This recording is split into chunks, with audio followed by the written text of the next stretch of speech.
The World Tomorrow. The Worldwide Church of God presents Herbert W. Armstrong, internationally recognized ambassador for world peace, visiting prominent leaders around the globe, discussing the cause of world problems, and proclaiming the good news of the world tomorrow. Ladies and gentlemen, Herbert W. Armstrong. Does God exist? Is the Bible the authentic Word of God? Does it carry authority? Is it actually the Creator God of supreme mind and purpose who created everything? Is it that God speaking to mankind? Unless there is some such authority, no one can determine the difference between right and wrong. And legislators could tell you that. Members of Congress can tell you that. Lawyers ought to tell you that. They've been struggling for a long time to know the difference between right and wrong, and they don't know it yet. Well, those questions troubled me very greatly back in 1926, in the spring of 1927. At that time, I discovered in the Bible not only the origin and the purpose of all mankind and why mankind came to be upon the earth, where we're going, what is the real purpose, why are things like they are, why are we living in a time of awesome progress and at the same time of appalling evils, and the evils are multiplying even faster than the progress. And all of that was explained at that time. Also, I found the roots of the American and the British people. You know, our American and British people don't know who we are. Now, the Jewish people know who they are. They trace their roots, and they trace it through the Bible all the way back to the first created man, Adam. The Arab people of the Arab nations, they trace their roots. They know that they are descended from Ishmael, and Ishmael is mentioned in the historic pages of the Bible, and they trace their origin all the way back to the first created man.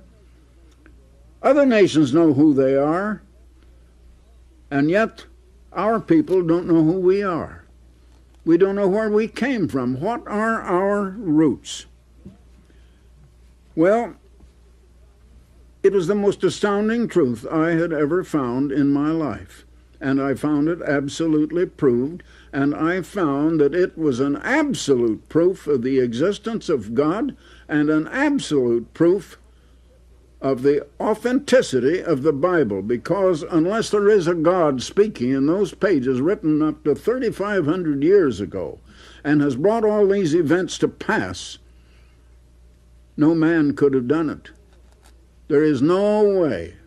It is absolute proof. It's the most astounding thing that I had ever gotten into, and proof of the very existence of God and of the authority of the Bible. Now, go back to the time prior to World War II. Between World War I and World War II, the American and the British people had come to a place of world dominance in which we possessed between us between 2/3 and 3/4 of all the cultivated wealth of this entire earth. Of all the nations on the earth, now we had been small by comparison to such nations as China and Russia. And yet by that time, we did possess more than 2/3 and almost 3/4. And all the other nations combined possessed just a little over 1/4 of all of the wealth.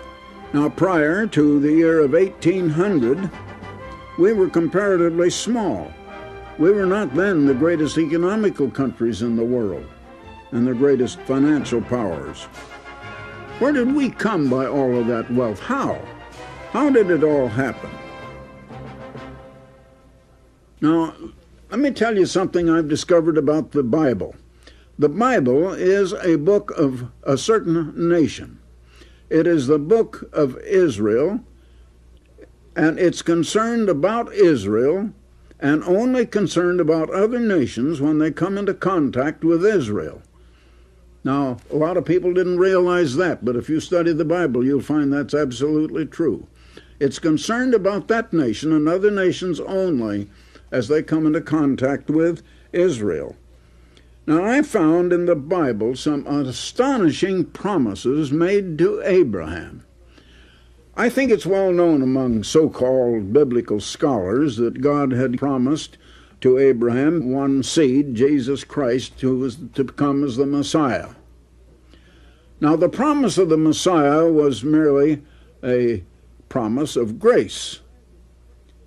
But I discovered that Abraham had received promises from God, according to the Bible, if the Bible is true, promises entirely of race.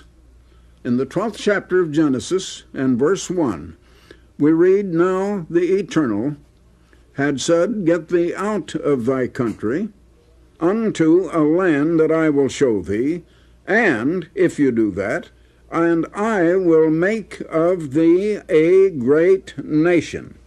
Now that was conditional. They were to become a great nation. Now the Jewish people have not become a great nation. They never were. They are not now. They're one of the small nations of the world, the Jewish people. Now in Genesis 15 and verse 18, Abraham's descendants were to possess the land from the Nile River in Africa all the way over to the Euphrates. And the Jewish people never did. And yet the descendants of Abraham were to inherit all of that land. Now in Genesis 17, when Abraham was 90 years old, God said if he would obey God, that God would make a covenant with him and would multiply his children exceedingly and would become many nations. Now that is rather startling because the Jewish people never became many nations. And yet there was an absolute promise, and later on it was confirmed as a covenant, that they should become many nations. The Jews never did. Now in Genesis 28 and verse 14, Abraham's descendants were to become as the dust of the earth. They'd be so numerous. The Jews never became quite that numerous. And they were to spread abroad to the west, to the east, to the north, and to the south until they encompassed the whole world. Now, they were to spread abroad, expand. The Jewish people were scattered abroad, but they never enlarged, and they never expanded to a worldwide. And yet the descendants of Abraham were to do just that. And that promise was never fulfilled in the Jews. Now, coming on a little further in Genesis 22, verses 16 and 17, God said, finally, to Abraham, because he had obeyed God, God now made these promises absolutely unconditional, and God was bound. He said that his descendants would be expanded to worldwide proportions, that they would possess the gates of enemy nations. Now, just look back until the most recent times of, say, air travel. All commerce between nations was carried on by the sea lanes and by shipping.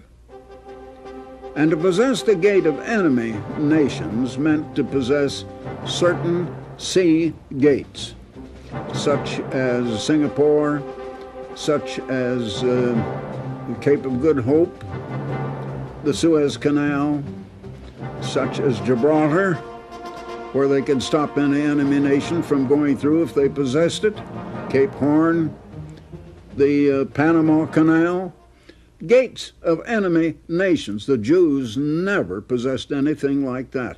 And yet, if God is true, if the Bible is true, Abraham's descendants were to do just that. And Abraham's descendants were called the Israelites. You know, this became sort of a mystery as I went along and studied these things. Genesis 26 and verse 4. The descendants of Abraham were to be multiplied as the stars in the sky.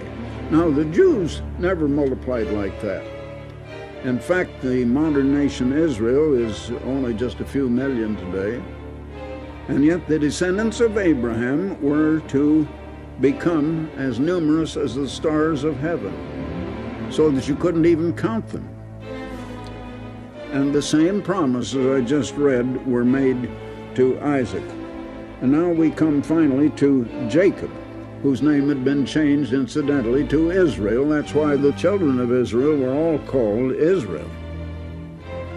And to Jacob the same promises were made, and this additional thing was added, that the descendants would become a great nation that would become very great, perhaps the greatest in the world, and a company of nations, that is, a group of nations, or you might call it a commonwealth of nations. Now, these things had to occur, or God is not true and the Bible is not true. The Jews never inherited any of those things. All right, now we come to the 48th chapter of Genesis, speaking of Jacob again, the grandson of Abraham. And Jacob, or Israel, before he died, he was blind, and he called for Joseph to bring his two sons before him, that he could pass the blessing of this birthright promise onto them. Now, this was not a promise of Christ.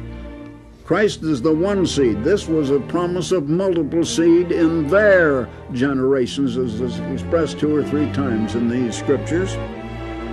And with those two lads, the sons of Joseph, before him, he said, "Let my name be named on them." The name Israel was to be named on the sons of Joseph. Now, they had nothing to do with the Jews, as I'm going to show you later. And the name Israel then was not conferred on the Jews. Now, that is something to make you stop to think. The first place in all of the Bible where the word Jews is mentioned is in 2 Kings 16, verses 5 and 6. And there you will find that the nation Israel was allied with Syria, and they were at war with the Jews. Israel was at war with the Jews, and the Jews at war against Israel. That's the first place where the word Jews is ever mentioned in the Bible. Now I want to explain something else that has been sadly overlooked, and yet it's so plain in the Bible. And 2 whole books in the Bible are more or less devoted to this truth. The books, well, you might say 4 books, 1st and 2nd Kings and 1st and 2nd Chronicles in the Old Testament, which are historic books. And they contain history that most people never bothered to read or don't understand.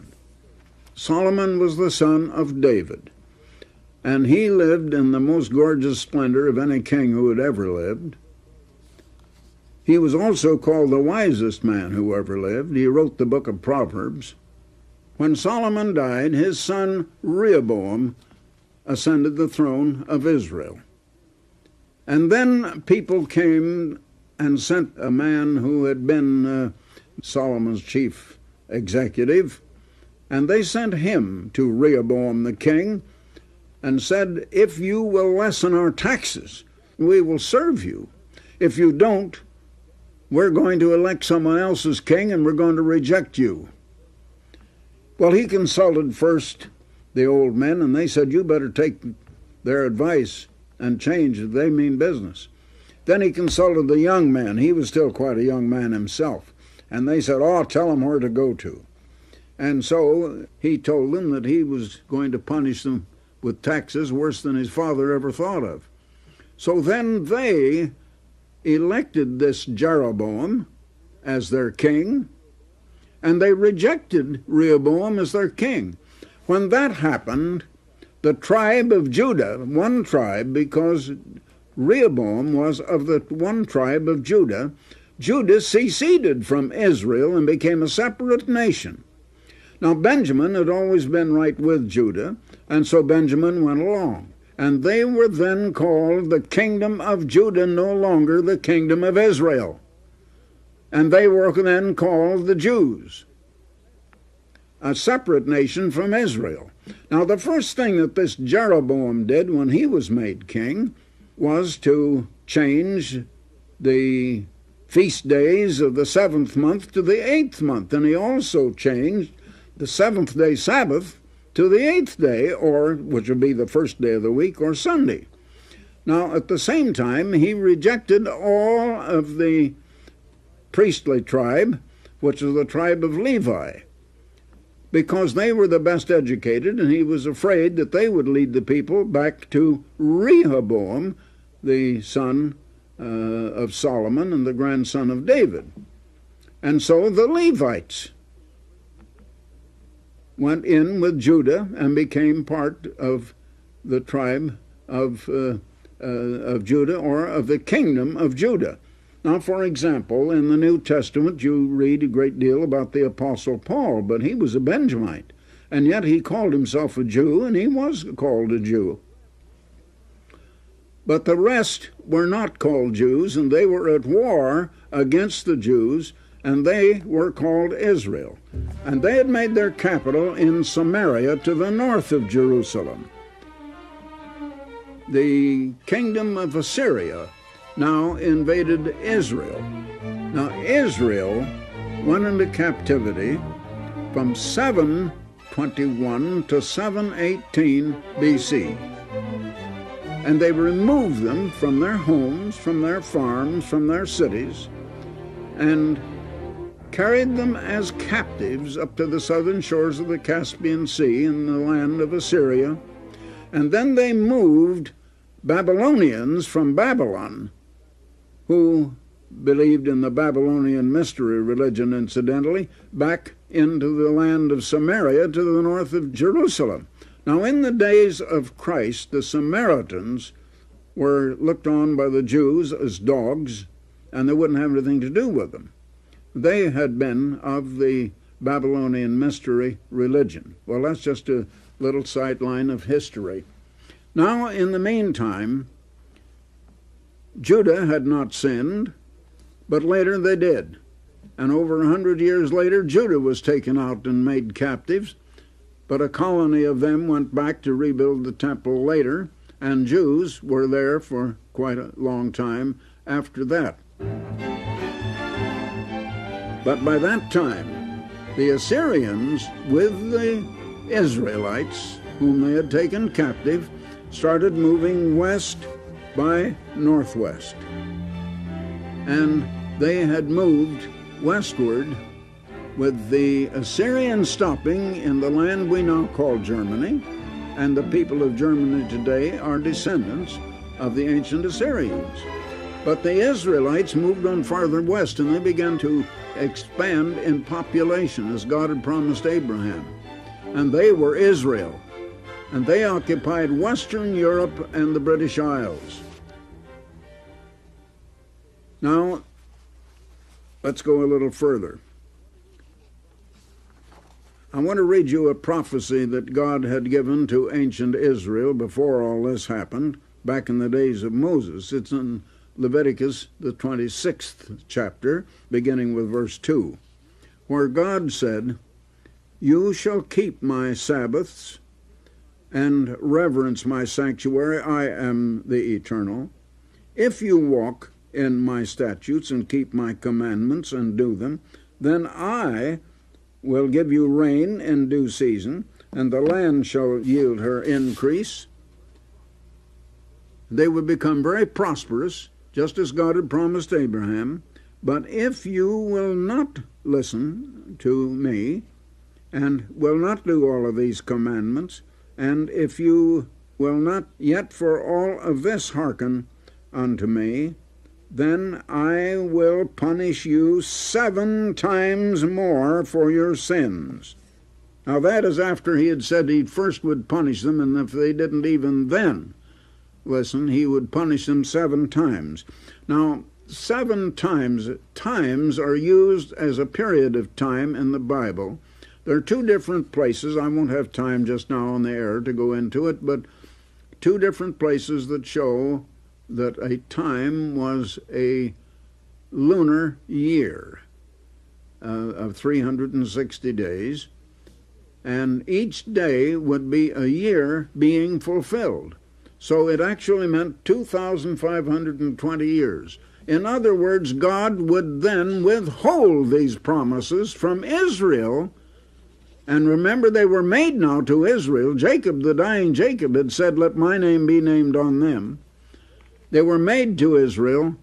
They could have had them in their lifetime, but they would be withheld for 2,520 years. But then God would deliver them, the promises, because he had promised Abraham unconditionally. Now that 2,520 years, beginning with 721 BC, brought us down to the year 1800 AD, not too far back from our time. And so the promises were taken away from them. Now, the dying Jacob had set Ephraim ahead of Manasseh. And he had said that Manasseh would become a great nation. And I think you could assume from that the greatest nation on earth.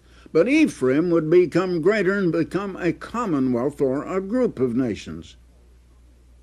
And today it's been called a commonwealth of a number of different nations. And so we trace the history right down to the place where different tribes settled in Western Europe. For example, I think we have proof that the French, especially the northern French, are descended from the tribe of Reuben. Others in Western Europe are from other tribes, of the 10 tribes. And they were called the lost 10 tribes. When they lost the identifying sign, the Sabbath, they lost their own identity. They lost their language. They lost all idea of their roots and who they are. That's why we don't know who we are today. Because the prophecy was of Ephraim that she would lose her first colony and she would be a colonizing nation. The first colony that she lost was the 13 colonies that became the United States of America. Other colonies came later: Canada, Australia, New Zealand, and even to some extent South Africa. And the promises that God made to Abraham have been fulfilled in Israel, but they never were fulfilled in the Jews. And that's something that the world has never quite understood. Now, I don't have time to give you all of that in this program. I would need about 4 or 5 full-hour programs to really give you the details, but I will give you the details in the book, and we've sent out, I don't know, I'd have to check to find how many, but I'm sure it's many more than 1 million copies already. We've been sending this out for the last 50 years. A booklet, The United States and Britain in Prophecy. Where are our roots? Where did we come from? What does the Bible say about the United States? Where are we mentioned in the Bible? This explains it. This will go into detail. This will give you many facts I haven't had time to give you on this program. It's the most astounding thing I ever discovered, and I think that you will find it the most astonishing thing you ever saw in the Bible. It is a proof of the authenticity of the Bible. It is a proof of the very existence of God. It's an absolute proof. Now, at the same time, I'd like to send you also a booklet, Does God Exist? Does God exist? Can you prove the existence of God? Most people say, oh, I believe in God. Well, you believe in God. Can you prove it? Why don't you get the proof and be sure? If anyone ever questions you, you'll be able to give him an answer. Now, those 2 booklets if you wish to write in for them or call in by telephone. That's the quickest way. And there is no charge. And there's no request for money, and there is not going to be any. We don't beg for money over the air. I'm sure you've noticed that. Now also, you may have a full year's subscription to the finest, the greatest magazine on the face of the earth, and certainly one of the largest in circulation. And with the recent number out, it has finally reached 7 million copies per month. The Plain Truth, the finest magazine on the face of the earth today. It's published in 7 different languages. The Plain Truth magazine. Here's an editorial by me in the beginning, an overview from higher up. Here's another article, The Olympic Games, a Mirror of Mankind. Here's another article, More Than a Monarch, about a certain king, and something quite interesting. It's a king that I happen to know personally pretty well. Here's another article, Where is the True Church? Many false churches have risen up, but where is the true church? Here's another one, Tomorrow's News Today. You'll find it in the Bible. Here is another one on good sportsmanship. There's so much I don't have time to give you anymore, but it analyzes world news today and gives you the meaning behind it. Where are we going from here? This will give you more understanding from the biblical prophecies than any magazine I know. And there is no subscription price. It's the only magazine that in 50 years, and it's in its 51st year now, has never raised its subscription price, because its subscription price is zero. You don't have enough money to buy it. But you may have a full year's subscription if you just call by telephone. So you just send your request to me, Herbert W. Armstrong, Pasadena, California. That's all the address you need. Herbert W. Armstrong, Pasadena, California, and the zip code is 91123. Or go to the telephone right away and call a toll-free number. There's no charge. You dial 1-800, then 423-4444. Jot that number down so if you need to, you can call again. That's 800-423-4444. So, until next time, Herbert W. Armstrong, goodbye, friends. For the free literature offered on this program, write Herbert W. Armstrong, Pasadena, California, 91123. In Canada, Box 44, Vancouver, BC. Or in the continental United States, including California, you may call this toll-free number, 1-800-423-4444. In Alaska and Hawaii only, call collect 1-818-304-6111. If the lines are busy, please try again. The preceding program and all literature were produced and sponsored by the Worldwide Church of God.